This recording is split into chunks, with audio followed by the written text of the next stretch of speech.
محترم جناب عقیم صاحب ملاوی، ہم آپ کے ممنون ہیں کہ آپ نے ہماری ویب سائٹ اہلسنت.net پر یاد فرمایا.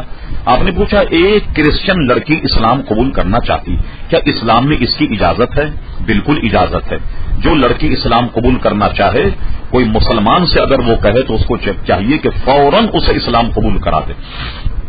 یعنی کلمہ طیبہ لا الہ الا اللہ محمد رسول اللہ صلی اللہ علیہ وسلم یہ اسے پڑھا دے اور اس کے گناہوں سے توبہ کرائے اور پچھلے مذہب سے توبہ کرائے اور اسے اقرار کروائے کہ وہ اللہ تبارک و تعالیٰ کی ذات و صفات پر ایمان لائی، تمام بھیجے ہوئے اس کے پیغمبر اس کے نبیوں پر ایمان لائی، اچھی اور بری تقدیر پر ایمان لائی، قیامت کے دن جی اٹھنے پر ایمان لائی. یہ سب قول و اقرار جو ہے وہ کر لیا جائے. اور ایک بات ذہن میں رہے کہ کوئی خاتون یا کوئی شخص کسی مسلمان کے پاس جائے اور یہ کہے کہ میں اسلام قبول کرنا چاہتی ہوں یا قبول کرنا چاہتا ہوں، اگر وہ ذرہ برابر بھی دیر کرے گا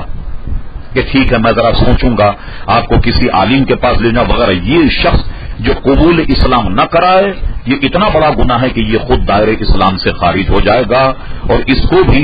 دوبارہ قبول اسلام کر کے اگر بیوی رکھتا ہو تو اس کو بھی تجدید نکاح کرنا ہو.